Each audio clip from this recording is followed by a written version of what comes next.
muy buenas tardes. La verdad que disculpen el atraso, nos atrasamos un poquito, estamos esperando a Antón, pero vamos a partir así con la Carolina y yo creo que entre las dos Carolas, mientras llega Antón, tenemos harto que hablar. Bueno, contarles que como Voces Católicas estamos muy contentos porque hace un tiempo ya, desde julio del 2020, Voces Católicas junto a la Pastoral de la Universidad Católica, debido a lo que estaba viendo en Chile, decidió reflexionar.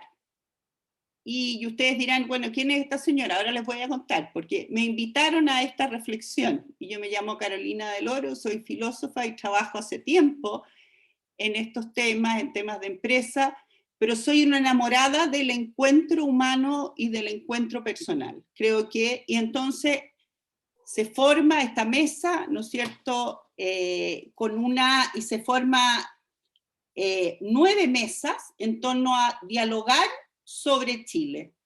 9 mesas de trabajo, una sobre el rol del Estado, sobre el tejido social, sobre la vida económica y laboral, que vamos a hablar sobre los derechos humanos, sobre la familia, sobre la ciudad, sobre todos los temas que nos atraen y nos duelen a los chilenos hoy día, porque esa es la verdad. Son los grandes temas que son los temas fascinantes, pero que también hay mucho dolor.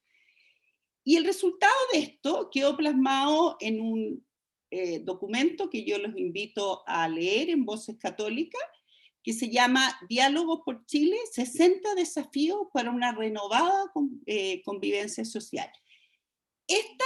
Sin duda que estos diálogos, que a mí me tocó participar en de la Mesa de Economía y Trabajo, fueron diálogos entre personas distintas, a la luz, sí, de mucho sobre de las encíclicas del Papa, de los desafíos del Papa Francisco también, pero con miradas muy diversas. Entonces fue muy interesante, nos juntamos 4, algunos 5 veces, y se producía un diálogo real sobre el Chile que soñamos, el Chile que queremos a partir de estos temas.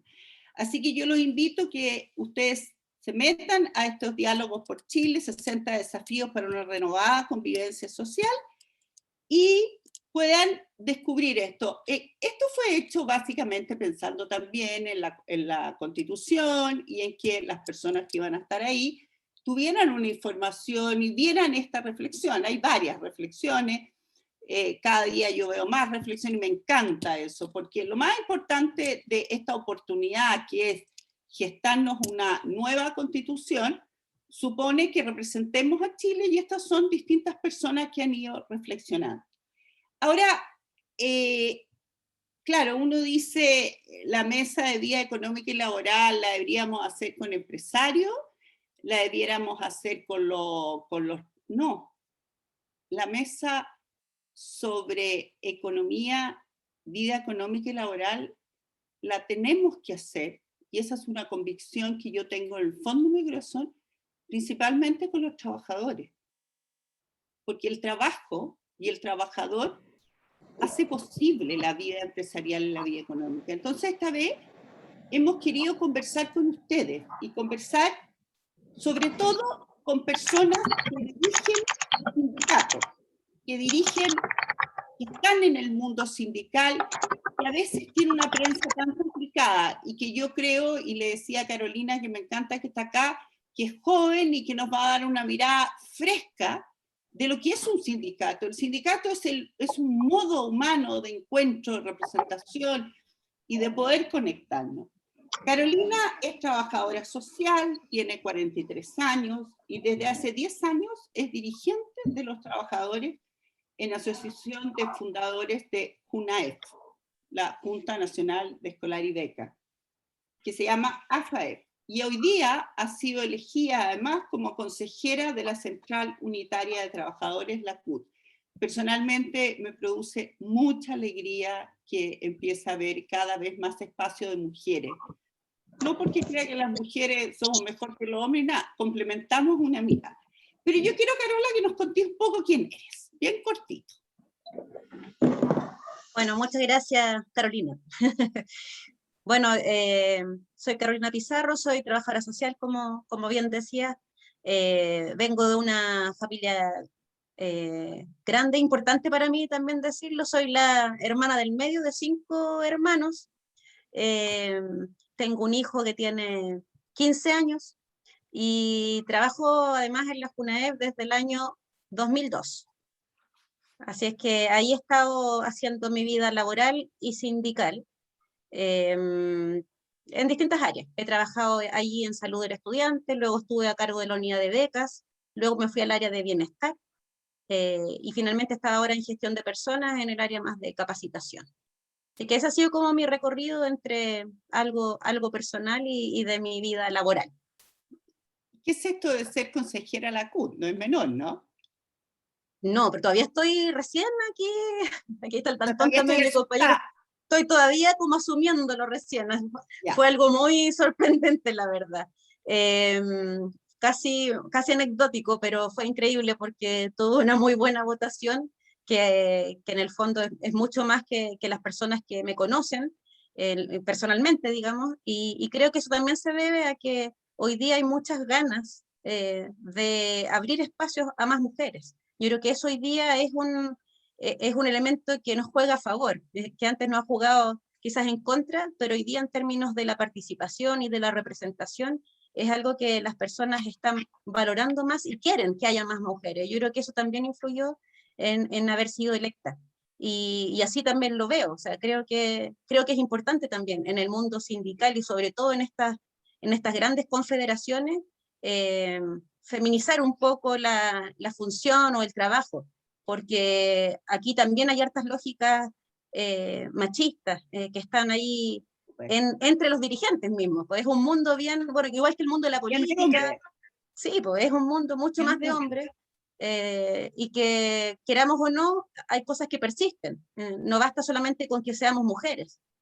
También hay prácticas y formas de hacer las cosas que creo que es importante cambiar. Al menos desde lo que uno pueda. Esa es la idea, desde mi espacio. ¿Danton no ha llegado? Sí, está aquí, lo veo. ¿Dónde estás, Danton? Por acá, por acá, por acá, por acá. Gusto. Un gusto Danton, también. ¿por qué no te presentas directamente ya? Ya, perfecto, Es trabajador perfecto. social, tiene 58 años, lleva 10 años representando a los trabajadores del sector público, pero ahora te vas a presentar tú. Y en lo que más me gusta, en educación pública. Cuéntanos de ti, Danton. Bueno, ya hay alguna, salvo por la edad, que ahí la compañera parece que me puso unos años de más. No fui Ayer yo. no, ya, 56 años, pero da lo mismo. 54. Bueno, compañero de Carolina Pizarro de ya hace rato en la actividad sindical. Ella ha profundizado ahora su partida a la CUT, que es un gran paso muy interesante, no solo porque es mujer, sino que también porque abre un ámbito también al mundo más independiente, si se quiere, no teñido ni tironeado por las estructuras ya prefabricadas de los partidos, ¿no es cierto? Así que es muy esperanzador lo que está ahí ocurriendo, y por mi parte yo formo parte de una tradición de una organización que también ha logrado articular el mundo de la educación, al menos a nivel de las instituciones del sector de educación, ¿no? Que donde confluye la JUNGI, la Superintendencia de Educación, bueno, JUNAEP, el Ministerio de Educación, CONICYT y la Agencia de la Calidad, ¿no? Que son las seis instituciones que constituyen. Y ellas constituimos una federación de gremios, digamos, para ver los temas que nos atañen, tanto para los trabajadores, pero también ya con una mirada un poquito más sistémica, lo que nos ha permitido meternos a mirar más la cuestión de la política pública, ¿no? Desde ese espacio, es un espacio privilegiado para mirar un poquito más la política pública y mirar también sistémicamente el sistema escolar, ¿no? Y ahí hay harto que cortar, hay harto que decir. Nosotros hemos hecho y levantado muchas observaciones tanto en la JUNAED como al sistema público de educación en estos últimos años, y que hoy por hoy nos tiene además en un conflicto abierto con la autoridad de la JUNAED, digamos, ¿no?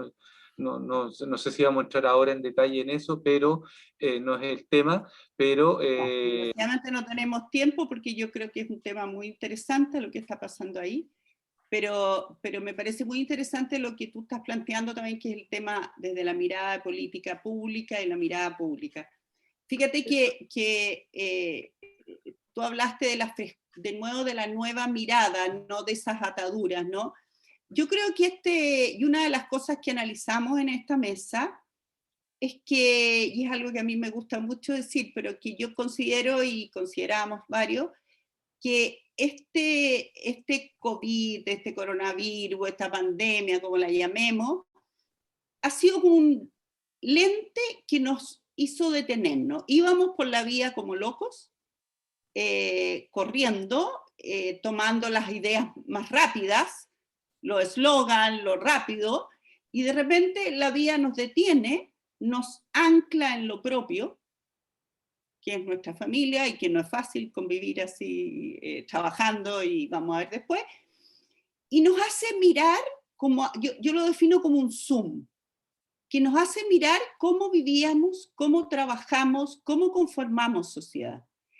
Y en esta mesa analizamos muy a fondo esto, y teníamos como conciencia de que el que hoy día no se da cuenta de que aparecen nuevos paradigmas y que hay que buscar una nueva forma de relacionarnos, yo creo que definitivamente no ve. Y yo creo que gran parte de la crisis de este país es no ver al otro, no ver el cambio, no ver. Y no ver es una enfermedad muy grave del ser humano. Estábamos hablando con la María de los Ángeles de Víctor Frankl, que decía que el ser humano es como el ojo. Cuando se ve a sí mismo es cuando tiene catarata y se ve él. Pero la función del ojo es mirar. Yo creo que hemos tenido demasiada catarata este último tiempo, estos últimos años, y hemos mirado desde nuestra catarata, y eso nos impide. Entonces esta mesa implica. Y el trabajo tiene obviamente una dimensión objetiva, que es la dimensión económica, pero tiene una dimensión subjetiva, que es el desarrollo humano. Y dentro de desarrollo humano, a nosotros nos parecía, y aquí es donde quiero hacerles algunas preguntas, que lo más importante del ser humano es la libertad, pero la libertad no es hacer esto o aquello solamente, sino la libertad de poder aportar mis ideas y que éstas sean escuchadas. Yo creo que cuando un trabajo permite que las personas puedan aportar sus ideas, esa persona siente que crece, que se desarrolla. Más bien muchas veces pasa que llega un experto a aportar ideas que esa misma persona tiene a veces. Entonces, desde esa perspectiva, ¿cómo ven ustedes? Nosotros hablábamos, les voy a leer textual, es deseable que las personas involucradas en una organización como trabajadores o trabajadoras tengan participación en el proceso de la producción, en las organizaciones. ¿Cómo ven ustedes, y sobre todo en el mundo público, la posibilidad de participación? Tómenlo en el sentido más amplio, yo les he planteado un sentido, el sentido subjetivo, donde mi singularidad, yo soy una persona única, la puedo aportar y no la tengo que dejar guardar en mi casa. Guardar en mi casa es como cuando digo yo, cuando uno se viste para trabajar y tiene como esta esquizofrenia de tener dos personalidades. ¿Cómo ven ustedes esta posibilidad de participar real en el mundo público, que es el mundo que les atañe a ustedes principalmente? Carola o Danton, aquí desordenémonos porque todos estamos llenos de Zoom y no hay nada más aburrido que un Zoom ordenado. Así que yo por favor les pido que tratemos de que algo tenga de distinto esto, porque por lo menos yo llevo hoy día como 4. Y me imagino que cada uno de ustedes lleva varios. Así que por favor aquí, con el acogimiento de Voces Católicas de la universidad, que es centralmente nos interesa la persona y nos interesa lo profundo de ella. Así que Carolita, cuéntenos.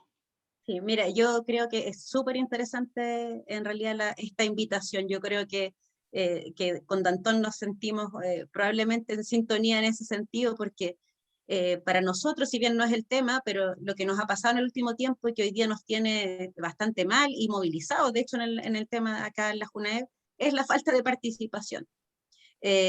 Porque la participación es posible. Nosotros tenemos una historia, por ejemplo, en la JUNAEP, de mucha participación, donde hay los funcionarios en general, funcionarios y funcionarias, sobre todo de instituciones como estas, que tienen un gran sentido público y social, moviliza a la gente. Acá tenemos la mayoría de nuestros compañeros y compañeras que les importa la institución, que quieren realmente aportar a la justicia social, a la igualdad de oportunidades. Entonces, cuando te invitan a participar a cualquier instancia, a construirla, a, no sé, a revisar la misión, o a lo mejor a mirar un procedimiento, incluso, la gente se pone y lo toma en serio y quiere aportar, porque tiene experiencia, porque tiene formación, y eso nos hace como vincularnos, identificarnos, sentirnos muy pertenecientes y con la camiseta súper puesta. O sea, nosotros, si algo que hemos adolecido este último tiempo y que hemos en los últimos años, yo digo, no quiere decir solamente en los últimos 2 años, diría que en los últimos quizás por lo menos 6 años, es como un desprecio como por el aporte que pueden hacer los funcionarios y funcionarias. Cada vez se han ido cerrando más esos espacios y reduciendo a cumplir órdenes, a acatar instructivos, a no opinar, a no decir, a no responder incluso correos. Carola, perdón, y Sí. si yo te preguntara, hagamos un trabajo de ponernos en el otro lado, ¿cuál crees tú que es la razón? Yo creo que es desconfianza, pero una desconfianza muy equivocada, porque aquí la gente quiere ser parte, no es al revés. Y si en el fondo, si no tomas eso, si en el fondo los dejas fuera, lo que vas a tener de respuesta, sí son cosas negativas, pues sí obviamente los estás excluyendo. Yo creo que es súper simple tener a la gente de tu lado. Sí, Danton. Yo solo, bueno, el componente de la participación es central. Una cosa es participar en los términos un poco que apela a la Carola, ¿no? Y la otra es instrumentalizar la participación, que hacer bajadas de información, entenderla como el proceso de la comunicación. Y qué es lo que ocurre hoy día en la comunicación institucional, ¿no? Yo me atrevería a decir que desafortunadamente hoy día ya de manera muy absoluta. Ese rasgo se ha caracterizado, la verticalidad de la conversación. ¿Ya? Así que en términos de participación, nada es posible construir sustentable en el tiempo si no hay un componente de participación ahí instalado. Lo otro que quería, a propósito de la libertad que mencionabas recién, Carolina, la libertad de aportar. Yo ahí quisiera tal vez hacer como un contrapunto o jugar un poco, ¿no? Porque ahí hay una conversación que para mí no tiene una respuesta todavía, ¿no? Es un tema que está como abierto, que está planteado. Yo comparto absolutamente el tema de la libertad, y más porque nosotros además somos sindicalistas, pero de educación, ¿no? O sea, que te da una impronta distinta al ejercicio sindical, ¿no? Te da otra apertura, y además del sector público. Entonces, el tema de la enseñanza está muy ligado a la libertad, sin duda. El aprendizaje, si no tenía espacios de libertad para aprender, no aprendiste, no, es otra cosa, no es aprendizaje. El aprendizaje subyace en la libertad, ¿no? Están estrechamente ligados. Así que desde esa perspectiva yo comparto absolutamente el tema de la libertad en la enseñanza. Pero desafortunadamente, lo que nosotros hemos ido observando y el análisis crítico que hemos ido haciendo al respecto, es que esto más bien se ha tomado como una libertad de negocio, más que de enseñanza. Y ahí hay un tema que yo creo que está como manoseado, que hay que limpiarlo un poco. Que se tiende a polarizar, donde pudieran eventualmente haber puntos de encuentro. ¿Ya? Qué interesante. Porque el Estado tiene la responsabilidad, pero eso no significa que inhiba la libertad de enseñanza, tampoco lo entiendo así. Pero sí el Estado tiene una responsabilidad en generar ciertas condiciones, sin duda, sin duda. Qué interesante, Danton, ¿no? Sí. Danton. Cómo la palabra y cómo uno puede explicar y ver desde aproximaciones distintas. Claro, cuando yo hablaba de libertad, era la libertad de poder dar una opinión, y mira cómo se puede tomar de la libertad de enseñanza. O sea, este ejercicio mínimo nos muestra que si no tenemos una apertura a abrirnos al otro, es muy difícil, porque las dobles interpretaciones. Pero si yo te preguntara a ti, lo mismo le preguntaba a la Carola, ¿qué crees tú, poniéndote en el espacio, en este caso tú hablas del ministerio, por ejemplo, qué hace que haya menos apertura o que se trabe más el diálogo? Bueno, no sé, la Caro como que dio ahí como algunos atisbos a esa pregunta, ¿no? Ahora, yo creo que nosotros estamos insertos, además somos parte de un contexto nacional. Nuestra institución es parte de un sistema, además mucho más amplio, que está en crisis hace rato. No es ahora, no es por esta especie de modernización de camisa de fuerza que nos están imponiendo en este minuto. El problema es una cuestión que se viene arrastrando hace mucho rato. Recién hablábamos con los actores de nuestras redes acerca de nuestros problemas, porque ya han rebasado no sé, el umbral de lo que pudiera ser una criticidad permitible, ¿no? Ya hoy día creemos que la criticidad ha rebasado ciertos límites y nos obliga a hablar con los actores, que es lo que más hemos hecho estas últimas 2 semanas, digamos. Hablar con muchos actores de distintos lados. ¿Pero por qué?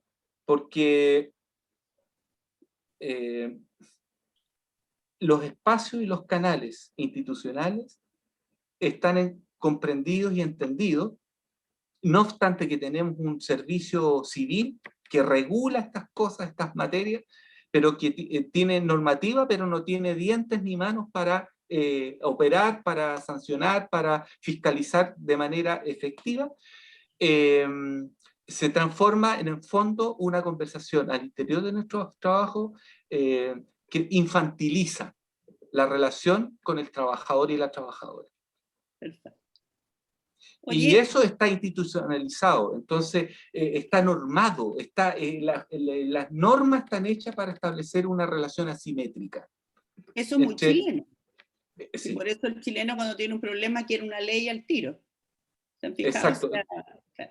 Oye, pero la Carola, y a propósito de esto que tú dices, hablaba de la desconfianza, que yo creo que es la gran herida de este país. O sea, sin duda que la desconfianza es la herida más profunda de este país, y una herida que si no se cicatriza luego deja huella, y está dejando.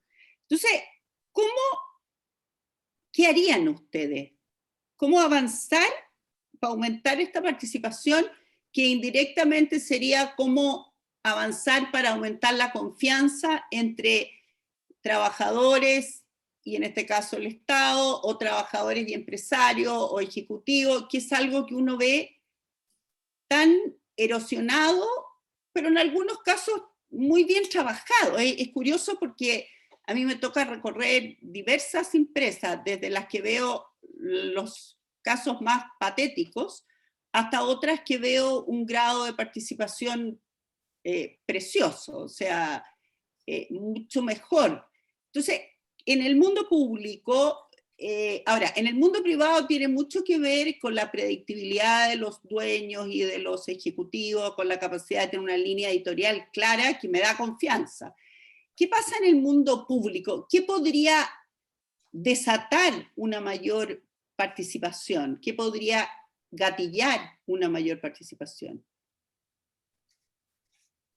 Es bien complicado. Dale, Caro, porque lo único que puede desatar son cosas positivas, benéficas, un beneficio mutuo, recíproco.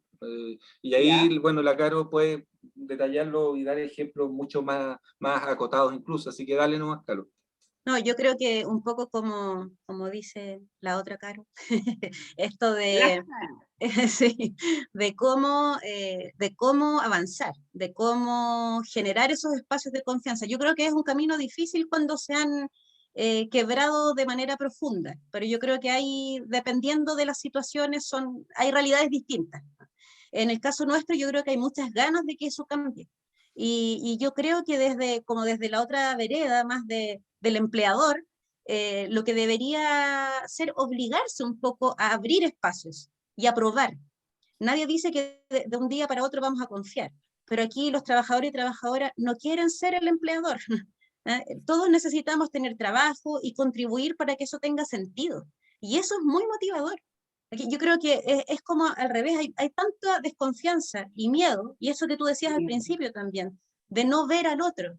Es como ver al otro, en el otro hay capacidades, la gente necesita sentirse valorada. Por eso digo, yo lo veo que es mucho más fácil, que no es difícil generar confianza, es solamente dar oportunidad para que las personas construyan algo, hagan propuestas, pero en serio, no en broma, no para cosas irrelevantes. No es abrir un espacio de participación para preguntar, no sé, de qué color vamos a pintar el baño. No sé, estoy dando un ejemplo absurdo, pero no, la gente quiere participar, como tú decías en un principio, en la producción, en el caso nuestro, en la producción de nuestros programas, servicios, en diseñarlos, en poder evaluar, en hacer innovaciones, en dar ideas, ser creativos. Si la creatividad es lo que yo creo que mueve a muchos profesionales, que hoy día somos la mayoría de la fuerza, al menos en el sector nuestro, la mayoría de la gente ha estudiado y ya no quedan casi administrativos y técnicos, tenemos puros profesionales. Entonces, el tema también de la frustración que va generando, el no poder aportar, te va haciendo una persona mucho menos comprometida con el trabajo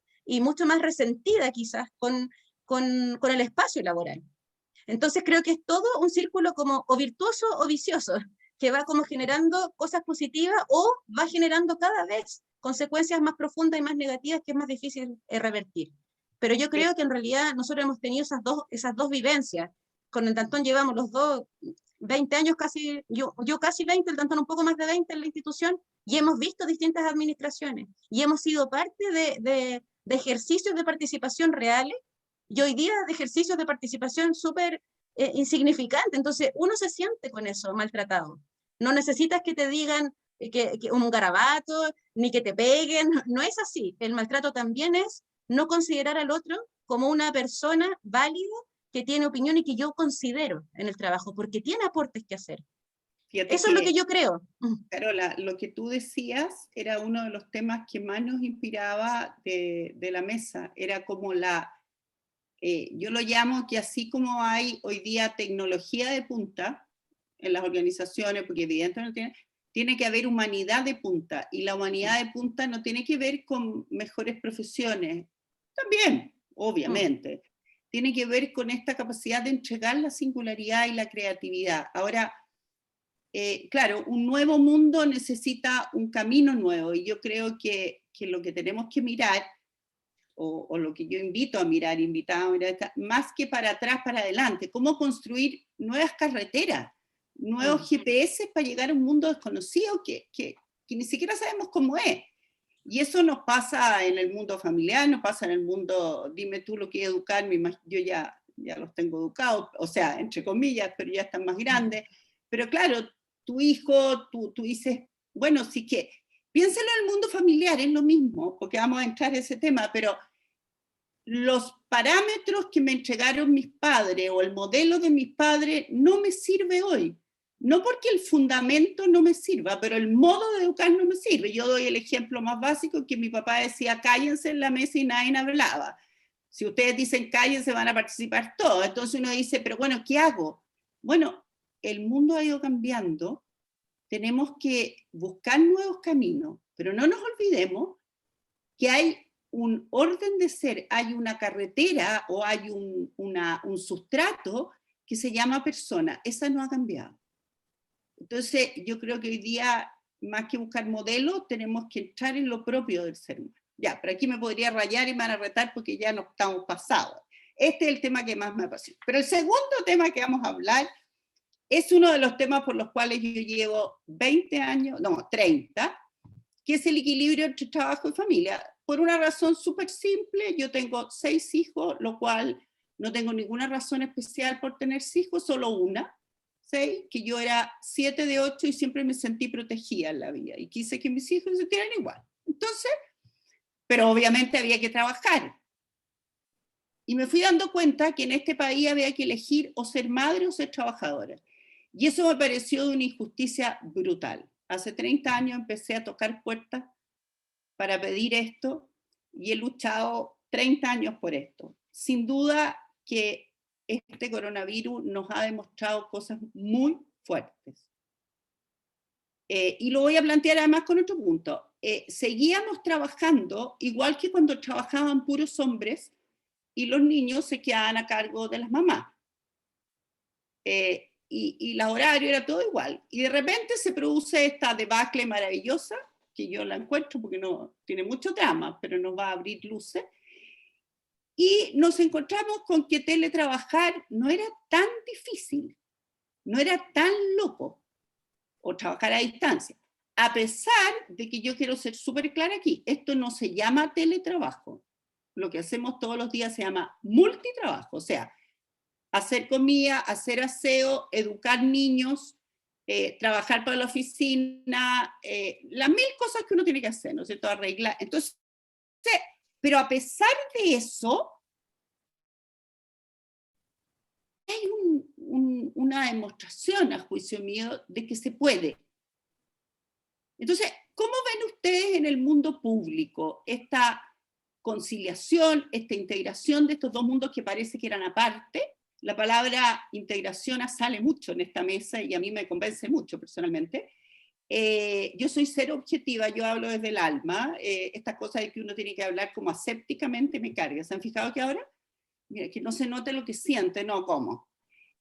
Yo creo que esta cosa de que a uno le dividan estos dos mundos y que además por ser madre te digan, oye, olvídate de trabajar más, y además sabemos que este es un país con baja natalidad por temor a perder el trabajo, porque eso sí que tengo experiencia de haber oído miles de mujeres aterradas de no poder ascender en su trabajo, y hoy día tenemos un país envejecido y con pocos hijos, o sea, hay una serie de situaciones económicas mucho más amplias.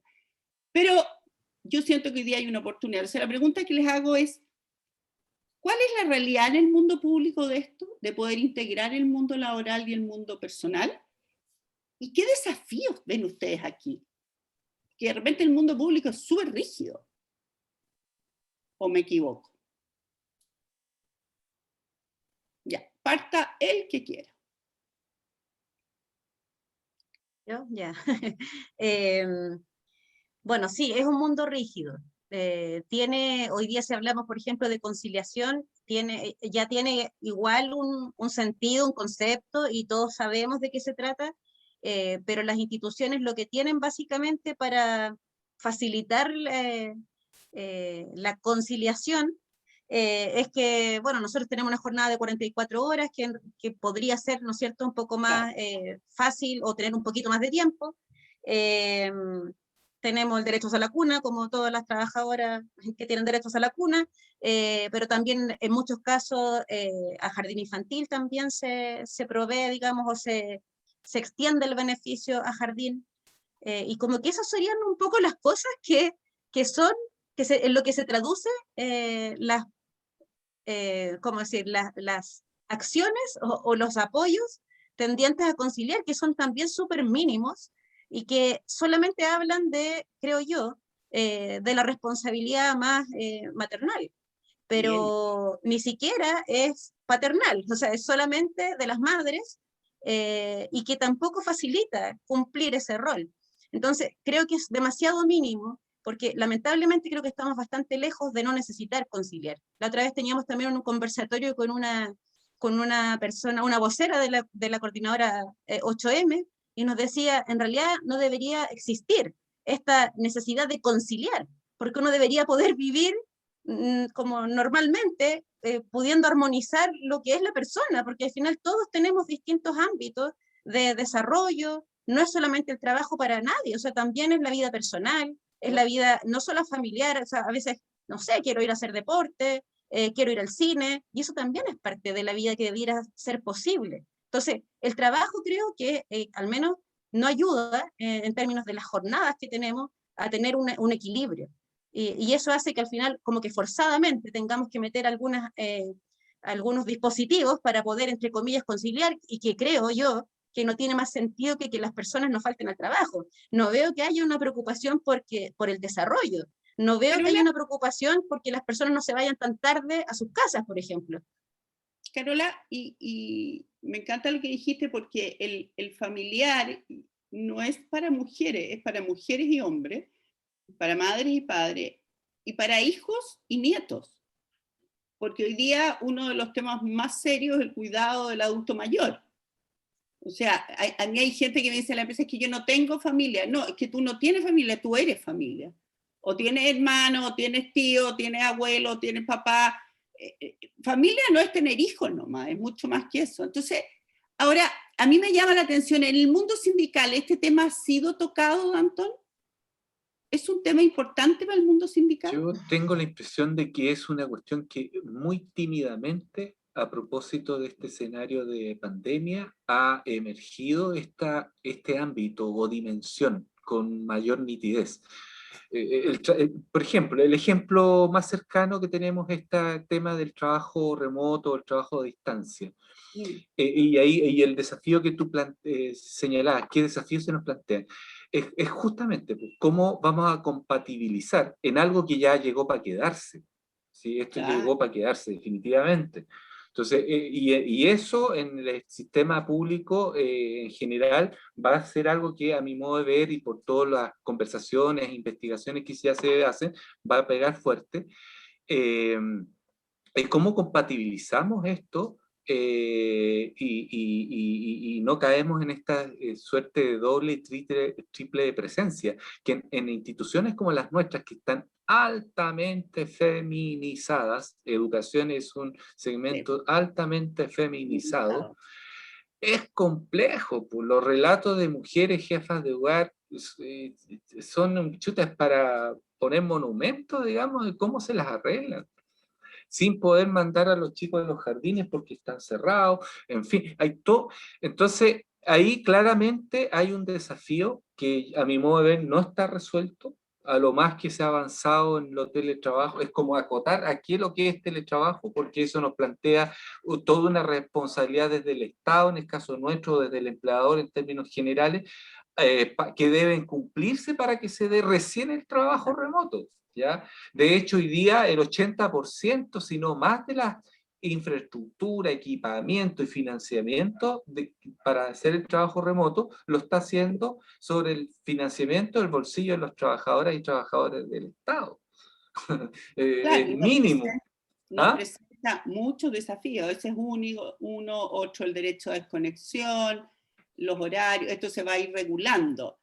Pero ¿ven ustedes como, por ejemplo, el trabajo híbrido? ¿Lo ven como una posibilidad? ¿Creen que es un tema sindical importante de plantear, es decir, 3 días y 2 días? ¿Son temas que están en la agenda?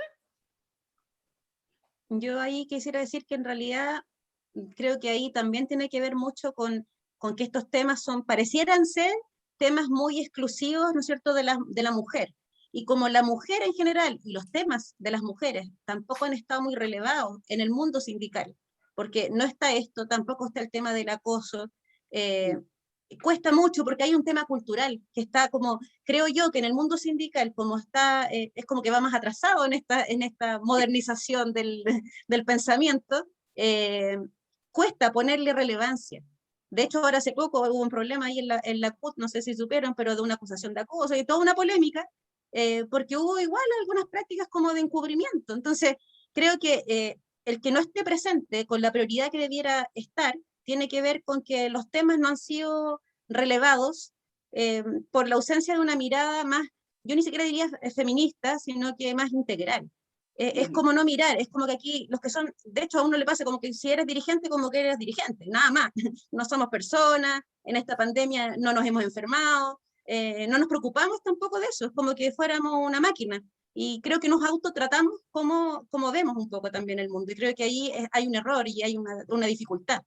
Y como decía Dantón, con la pandemia sí, esto se ha puesto muy, muy de relieve porque ha sido evidente. O sea, la crisis ha sido demasiado profunda y creo que en ese sentido sí va a ser bueno, porque a medida que se vaya retomando, entre comillas, la normalidad, vamos a poder ver formas diversas. Pero creo, y ahí quería terminar, nosotros, por ejemplo, Hay una experiencia piloto, pero exitosa, en una institución pública que hace unos 4 años yo creo que ya implementó el tema del teletrabajo, que es INAPI. Pero es toda una regulación, no es así como ahora váyanse todos, que nos fuimos todos para la casa y cada uno agarró como pudo y se instaló con su computador. No, no es así. Y yo creo que en términos que si está bien regulado, que las personas van a poder también tener vida y no estar conectados 24 horas, todas esas cosas, yo creo que sí es posible, porque hay mucho trabajo administrativo que hacemos, que hemos comprobado con esta experiencia, que se puede hacer desde las casas perfectamente. Y creo que sería súper bueno poder regularlo para no precarizar el trabajo. Yo aquí, así por los años que llevo en esto, pido que el mundo sindical se haga cargo de esto, que no perdamos una oportunidad maravillosa de algo que en última instancia significa una angustia tremenda de esa mujer y de ese hombre, de saber que esa niñita está sola de 5 años, incluso en situaciones normales. Nosotros sabemos que en Chile hay problemas muy duros. Entonces yo encuentro que aquí hay un llamado profundo a que los sindicatos también se hagan parte. Y esto lo digo en forma muy personal, y lo dije en las mesas.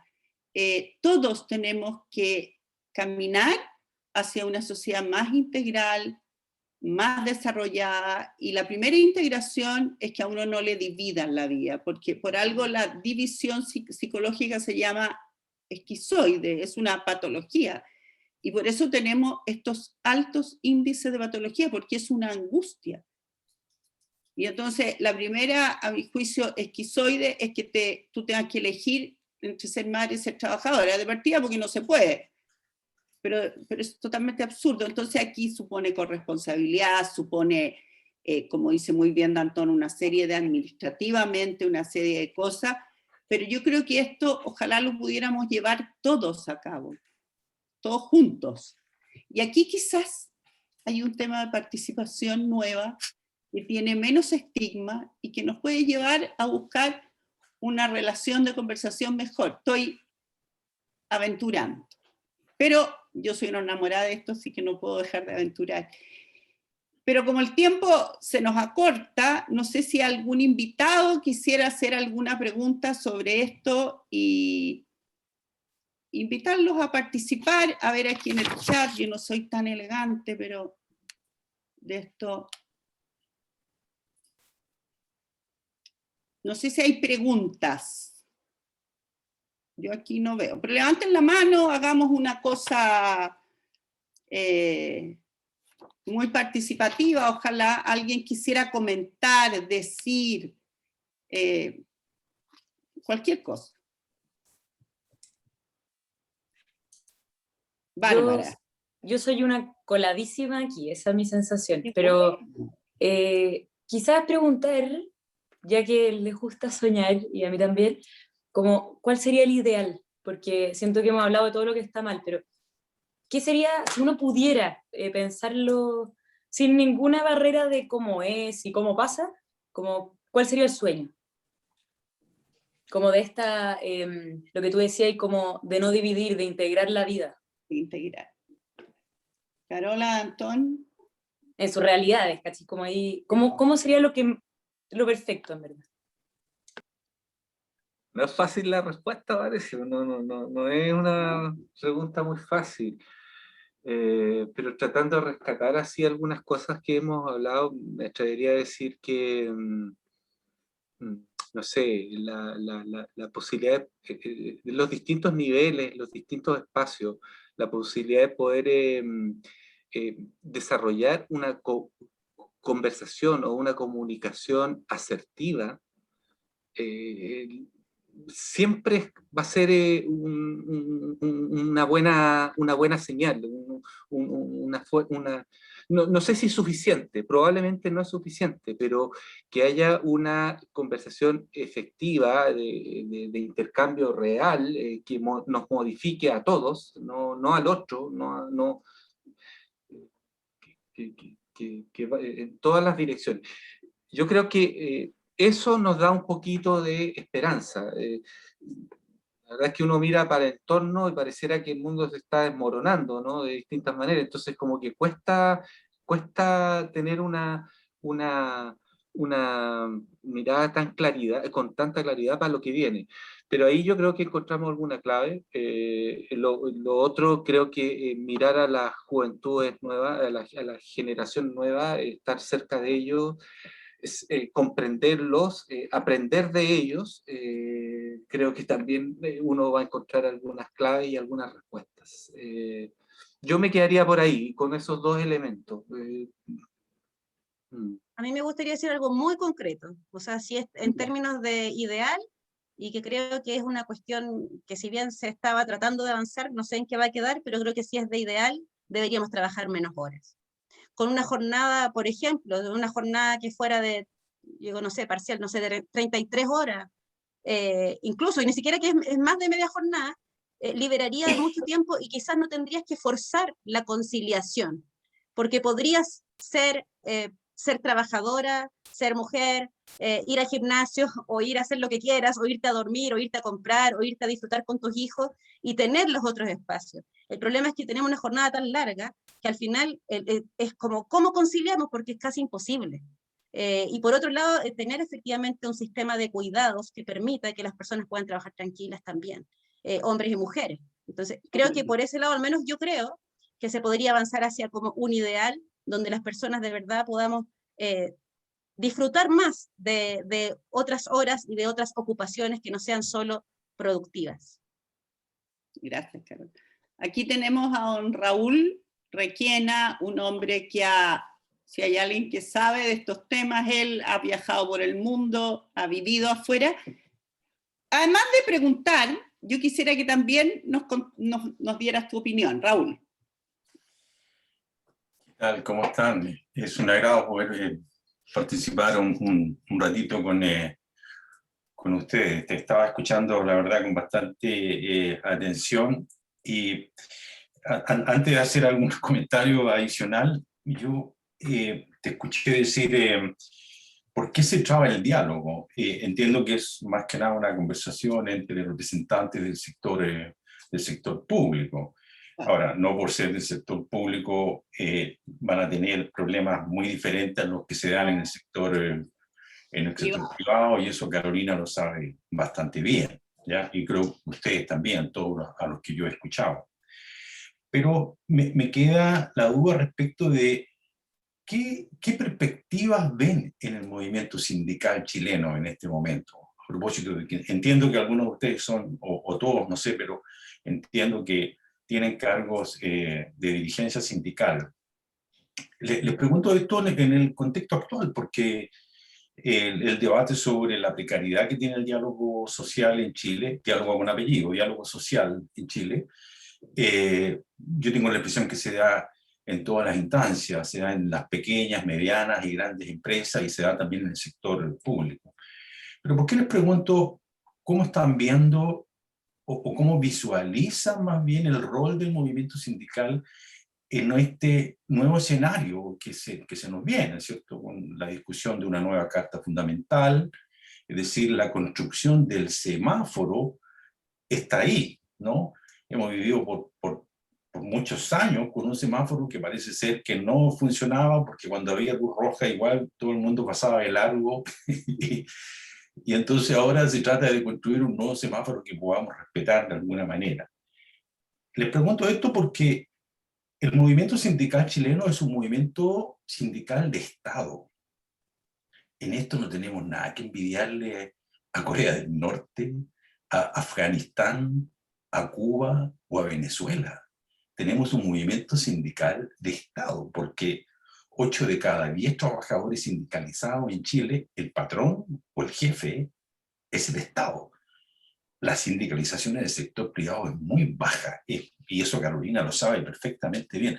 Y ni siquiera hablemos de los índices de negociación colectiva, es brutal. En Chile es muy poca la gente que negocia colectivamente, muy poca. Entonces, desde el Estado, ¿ustedes cómo ven esto? ¿Qué perspectiva le ven al movimiento sindical? Me largo yo primero, Caro, y... Sí, corresponde. Ya. A ver, no sé, hay como dos dimensiones, ¿ah? Yo creo que, dado el escenario actual, en donde está desacreditada prácticamente todas las instituciones de representación, parlamento, justicia, las autoridades del Estado, en fin, suma y sigue. Las organizaciones intermedias, civiles, de representación, como los gremios, los sindicatos, los centros de padres, los colegios médicos, los colegios profesionales, en fin, debieran tomar un rol sumamente mayor o mucho mayor, de mayor protagonismo. O sea, creo que es un escenario privilegiado para tomar un protagonismo mayor en este momento. Pero mi duda, Raúl, a tu pregunta, es si vamos a dar el ancho para eso. Yo creo que arrastramos con hartas cosas que son re complejas.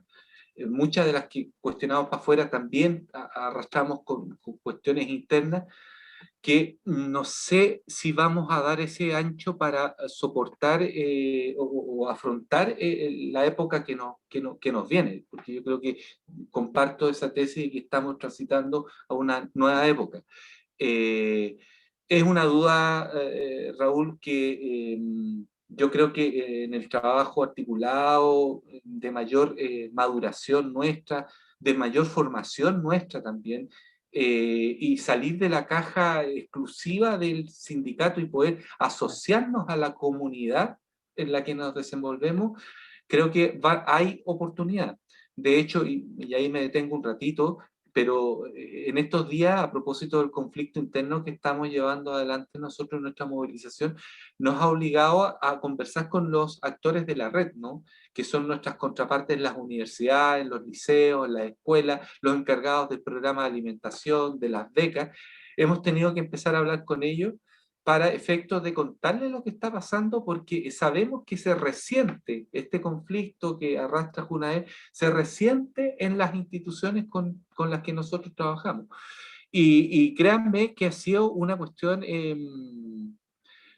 bastante alentadora, digamos, ¿no? Que las respuestas a muchas de las cuestiones han ido apareciendo en esas conversaciones, en esos diálogos, ¿no? Y que en el fondo la única diferencia fue atreverse a dar un paso fuera de la caja que nosotros normalmente estamos habituados a movernos. Yo creo que por ahí vamos a encontrar una respuesta. Como te digo, no es absoluto, Raúl, a tu pregunta la mirada, digamos, de lo que viene. Sí creo que hay una capacidad y una oportunidad de parte de nuestros gremios y de los sindicatos de hacer un aporte. Pero depende mucho también de la capacidad que tengamos de autorregularnos, de generar una plataforma común, un horizonte común, que no es fácil, yo creo que estamos muy atomizados todavía. Por ahí yo haría mi aproximación. Yo quería igual complementar en términos de las dificultades que hemos tenido quizás como mundo sindical de instalar algunos temas, o sea, no solo de instalar representantes, ¿no es cierto? Los candidatos que fueron y que eran las máximas figuras del sindicalismo, digamos, nacional, no fueron electas. Y eso también habla de la distancia que tenemos con las personas a las que no estamos, no necesariamente nuestros compañeros que trabajan con nosotros, que son los que nos conocen, pero qué pasa con la validación y con la visión que hay un poco más masiva o la llegada que podemos tener hacia otros espacios, a ser parte de los movimientos sociales como uno más, pero como uno más también importante. Entonces, creo que ahí efectivamente hay una brecha y hay una dificultad que no sé también, como dice Danton, cómo va a ser el camino para adelante, si vamos a poder sortearlo y tener como una voz también importante en esta construcción de una nueva constitución, porque que no esté la voz de los trabajadores me parece que sería un gran problema, que arrastraríamos quizás después por cuántos años. Entonces tenemos que ser capaces de poner ahí los temas. Y por otro lado, creo que también es importante salir, como tú decías, que la mayor parte de los sindicalizados, o en este caso asociados, corresponden al sector público. Es como ese el desafío que pasa con la gran cantidad de trabajadores que ni siquiera tienen la posibilidad de sindicalizarse. Porque una cosa es que además los que puedan no se sindicalicen, pero hay un montón, ¿no es cierto?, toda la fuerza laboral que es independiente, que es informal, los más precarizados, que son los que más necesitan, en el fondo el apoyo de una organización, están solos. Entonces, creo que ahí también está el espacio de crecimiento y donde tenemos que estar, que el movimiento sindical tiene que llegar a incluir a quienes están más precarizados. Oye, desgraciadamente el tiempo no nos manda, pero nos manda ya, nos pasamos mucho más. Pero yo creo, no sé, a mí la sensación que me da es que este es un país que exige que todos nos salgamos de la caja, y eso me ha parecido muy bonito. Que todos miremos con otra mirada, no solo algunos, sino que la mirada del empresario, la mirada de los sindicatos. Pido perdón porque yo además soy abuela y estoy a cargo de él porque tengo mi hija trabajando, así que saluda. Ya. Entonces, yo creo que lo que este mundo nuevo nos pide es sacar de nuestra mochila ciertas cosas que veníamos muy como catarata, como decía yo, muy convencidos, y poder avanzar a un diálogo real, pero donde todos podamos salirnos, como decía Anthony, Carolina y Raúl planteaba, para poder enfrentar este mundo del trabajo del futuro. Y yo creo que ese desafío es el que hemos querido en estas mesas plantear, desde ningún juicio a nadie, sino desde la búsqueda real de juntos hacer un nuevo país, una nueva empresa, un nuevo empleo público, pero siempre con ese mapa común que nos presenta el Papa muy claramente, que es la persona.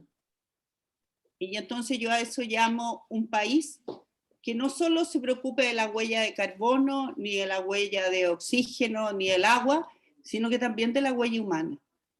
Y esa huella humana estamos todos acá. Y entonces invitarlos a descargar este libro, a descargar estas reflexiones, porque nos ayudan para quienes tengan grandes responsabilidades, como para quienes tenemos que vivir nuestro día a día con los hijos, como han visto aquí, con los nietos, con la vida. Y agradecerles profundamente, yo les quiero decir que la experiencia de haber trabajado en estas mesas fue muy bonita. Cuando me llamaron dije algo más que hacer, pero fue un encuentro y una búsqueda honesta de decir, el mundo va por caminos nuevos. Bueno, ¿en qué auto voy a ir yo? ¿En el mismo de antes? ¿O estoy dispuesta a bajarme y cambiar de encuentro, de mirada?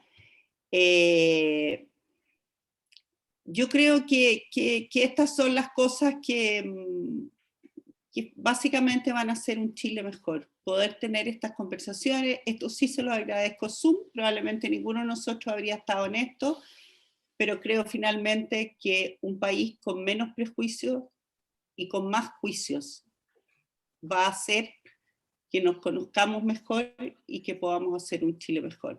Los invito a quienes quieran bajar el libro nuevamente, la reflexión, y también si a alguien le interesa este video.